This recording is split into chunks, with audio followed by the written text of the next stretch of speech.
A mí me parece, en primer lugar, una opción que es democrática, que está consignada en el artículo 105 de la Constitución. Hay un plazo que hay que respetar, porque dice que las solicitudes de revocatoria del mandato podrán presentarse una vez cumplido el primer año, que ya se cumplió, y antes del último año del periodo para el cual fueron elegidos las autoridades. Eso plantea un límite de tiempo, porque el último año es el 2013, tendría que hacerse máximo hasta el 2012, contando la fecha de la elección, ¿ya? Es decir, el último año de gobierno no se puede plantear solicitudes de revocatoria del mandato, ¿ya? Hasta un año antes. Pero estamos dentro del término, ¿no? El resultado, ok, se revoca el mandato y de ahí tiene que procederse a una nueva elección. Es que todos esos son los vacíos que se han quedado. Así es. Y recordemos que este régimen, en realidad, como bien precisó Antonio Tramontana al inicio del programa, ya está de salida prácticamente. Hoy estamos, mañana es junio, ¿no? El segundo semestre del año 2011. Falta el año 2012 y en enero del siguiente año, el 2013, perdón, hice mal el cálculo ahorita, el último año es el 2012. El 15 de enero del 2013 tiene que posesionarse un nuevo gobierno. Entonces, este gobierno lo que le resta es año y medio. Y el medio descontémoslo porque en los últimos 6 meses ya es desbandada. Entonces, es un gobierno que está prácticamente ya terminando su gestión, en exceso larga porque era de 4 años y no de 6, pero... Fue elegido originalmente en el año 2007. El 2006. Ejerció. Comenzó el 2007, 8, 9 y 10. Lo que pasa es que se ganó 2 años por debajo de la mesa, entonces le tocan el 11 y el 12. La elección luego de la asamblea fue en el año 2008. No, 9. 2009. 2009. Se posesionó en enero del 2009. Se posesionó, si no me equivoco, sí. En enero del 2009. 2009, 2010, 2011, 2012. Sí, no, se posesionó en agosto del 2009, exactamente, porque los tiempos comenzaron a premiar. La segunda ocasión cuando ya se reeligió. Sí, estamos hablando, ¿ya? sí. Que ese es otro tema interesante, porque la Constitución permite la reelección por una sola ocasión. El señor Correa ya se reeligió el 2009, como que acaba de precisar Antonio. ¿Cómo es que plantea, en algunas ocasiones, lo he escuchado, la posibilidad de volverse a reelegir? Sí, porque realmente con el nuevo régimen legal se eligió recién por primera vez. Es que esa es una interpretación, la Constitución no dice con el nuevo régimen legal, establece la posibilidad de reelección por una sola vez, así, llana. ¿Ya? Pero hay una trampita en el régimen de transición, me parece que en el artículo 10, que dice que la primera no cuenta, ¿ya? Lo cual es una falacia porque hubo 2 años de gobierno. Entonces ahí habrá, si hubiera cortes, podríamos demandar la inconstitucionalidad del régimen de transición frente a la Constitución, pero eso es imposible en el Ecuador, porque no hay cortes. Por eso es mejor las matemáticas. 1 más 1 es 2, pero cuando vamos a las palabras e interpretaciones, ay, ay, ay. Usted está en sintonía del sistema de radio y televisión de la Universidad Católica de Santiago de Guayaquil. En las matemáticas está el primo hermano de las estadísticas, que probablemente... Ya las vamos a ver. Hacemos una nueva pausa y volvemos inmediatamente. Y no se olviden que nos escuchan también a través de 1190 en AM y a través de www.ucsg.edu.es a nivel mundial. Volvemos. Y aquí me asalta brincando totalmente a otro universo de lo que estábamos hablando tras cámaras. Usted como marquetero político, la respuesta lo obligará a estar sentado, no puede pararse ni agresiones de ningún tipo.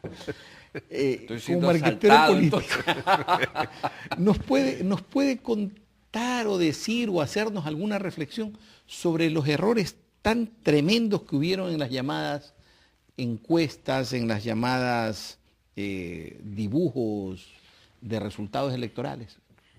Bueno, más que ¿O no hubieron errores? Porque más que escuché un criterio el día sábado de que no, brincando totalmente a otro universo de lo que estábamos hablando tras cámaras. Usted como marquetero político, la respuesta lo obligará a estar sentado, no puede pararse ni agresiones de ningún tipo. Como marquetero político, ¿nos puede contar o decir o hacernos alguna reflexión sobre los errores tan tremendos que hubieron en las llamadas encuestas, en las llamadas dibujos de resultados electorales? Bueno, más que darle ¿O no hubieron errores? Porque más que darle escuché un criterio el día sábado de que no hubo error. No, más que ese concepto, hay un concepto que es fundamental en lo que el presidente tiene su mesa a 3 patas. Sí. Una de sus patas, ¿sabe cuál es? La credibilidad de lo que se llaman sus encuestas. Al caer esa pata, que fue público y notorio, el señor tiene que defenderlas bajo todo estamento jurídico, matemático, estadístico. Porque ya no es creíble. ¿Me explico? O sea, su credibilidad que le da confianza es ese patrón, porque el señor es seguro de lo que manifiesta. Entonces, cuando usted habla de política, tiene que ver lo que ofrece seguridad, lo que es creíble y que le da credibilidad y lo que brinda confianza. El señor perdió eso.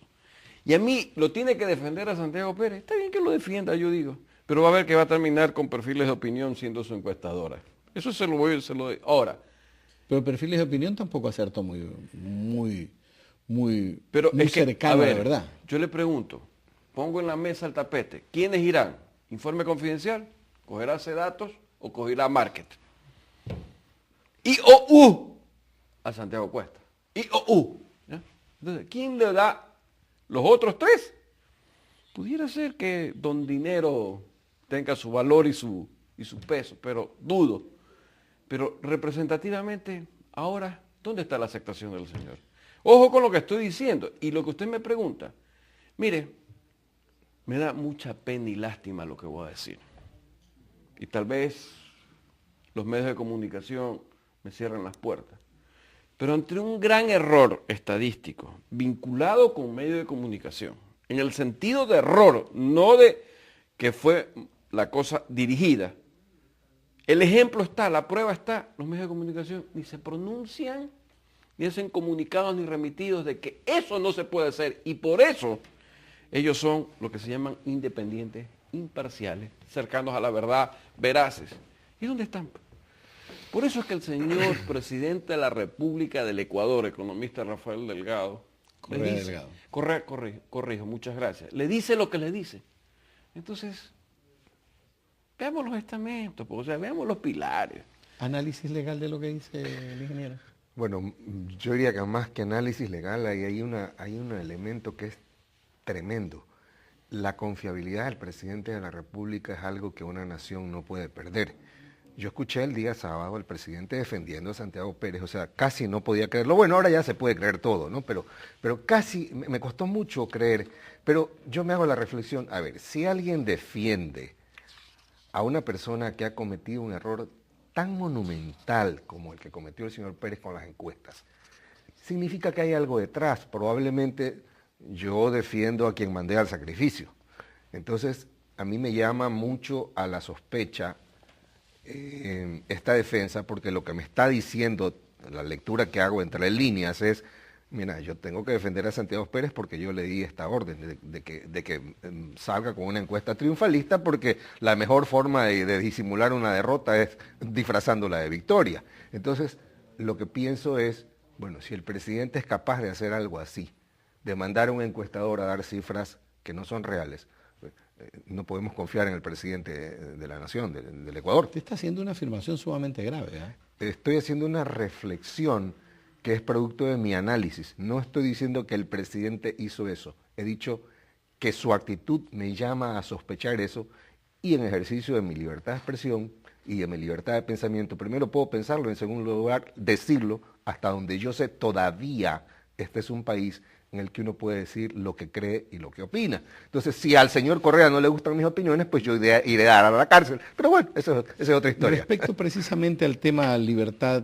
de opinión, libertad de expresión y a los medios de comunicación, el asambleísta César Montúfar puntualiza que defender la libertad de expresión debe ser la prioridad al referirse a la futura gestión legislativa sobre el tema de los medios de comunicación. Al respecto tenemos un video que queremos apreciarlo. En la Asamblea Nacional vamos a retomar el debate de la Ley de Comunicación.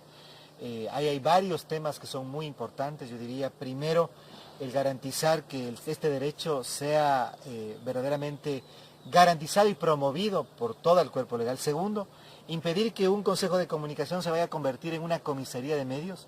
Tercero, regular la publicidad y propaganda y cadenas nacionales del gobierno. Yo creo que eso tiene que ser un tema de la ley de comunicación. Y cuarto, el que los medios públicos sean verdaderamente tales, no medios gubernamentales, que sean medios que expresen las necesidades de comunicación de la ciudadanía. Yo creo que esos son al menos 4 de los temas fundamentales de la ley de comunicación. Estamos trabajando con una actitud propositiva y esperamos que a lo largo de este segundo tiempo que se abre luego de la consulta, podamos garantizar para el pueblo ecuatoriano el que la libertad de expresión sea un derecho que no sea limitado de ninguna manera. El entrar precisamente a este tipo de aceptaciones por parte de lo que yo considero o se denomina la oposición al gobierno, significa que se está validando definitivamente todo lo resuelto en el referéndum consulta popular, ingeniero. No, a ver. Vamos por partes, esto hay que comerlo despacito. Cuando el asambleísta César Montúfar dice el derecho a la comunicación, hay algo que vengo sosteniendo, que más que la libertad de expresión, aquí hay un juego político, ¿sabe de qué? De quién es dueño de la verdad. Eso es lo que está en juego, no es la libertad de expresión ni la libertad de comunicación. ¿Sabe por qué? Porque en el derecho que yo tengo a la libertad de expresión, ese es el resultado, lo anterior es mi libertad de pensamiento, de opinión y de conciencia. Bajo esos estamentos, para llegar a la libertad de expresión, usted cumple con una función que es saber que en esas libertades de esos 3 estamentos, usted tiene razón y verdad para lo que dice, ética y moral para lo que opina, y lo que es justo y correcto cuando habla de conciencia. Y en ese orden de cosas, cuando los medios de comunicación practican la libertad de expresión, tácitamente esos son los pilares por los cuales se fundamenta esto, y a los que el mandatario evidentemente sabe que solamente tiene que haber una libertad, solamente tiene que haber una verdad, la de él, haciéndola creíble. Pero estamos partiendo de un hecho, que la relación con su encuestador falló por falla técnica y ya no se vuelve creíble. Entonces queda el estamento o la pilar de los medios de comunicación que no hacen nada. Perdónenme, la pregunta 9 fue la ciudadanía pues que les dio un apoyo de orden de representatividad sin hacer nada, a cero. Entonces yo digo, si esos no tienen claro los medios de lo que está en juego, que es lo que he puesto como fundamentos y argumentos, bueno, pues que el señor tenga su verdad, y esa es su verdad, pero no es creíble, porque ya pasó lo que pasó, desgraciadamente para él, con medios públicos en lo cual una encuesta falló, erró, se equivocó, coma, etcétera, etcétera, etcétera. Considerando que el derecho constitucional es un derecho esencialmente político, ¿cómo se miraría desde el punto de vista constitucional la no participación de la oposición dentro de la realización de las leyes que mandatoriamente se deben de tratar producto de la ganancia del sí en el referéndum? Mire, yo creo que en el caso de la ley de comunicación, y me parece muy buena su pregunta, es un deber patriótico de la oposición levantarse y retirarse del Congreso para que el presidente tenga la carga moral de aprobar esa ley, que es una verdadera trampa, porque ya vamos a comentar lo que dijo César Montúfar. Hay una distorsión de la realidad en esa ley. Una cosa es el derecho a la libertad de expresión, que como he precisado antes y lo ha dicho Antonio, es una simple expresión de la libertad del pensamiento. Y otra cosa es este derecho insólito y nuevo, que solo existe en este país y en ninguna otra parte del planeta, del gobierno a comunicar. Porque son 2 cosas totalmente diferentes. ¿Quién comunica?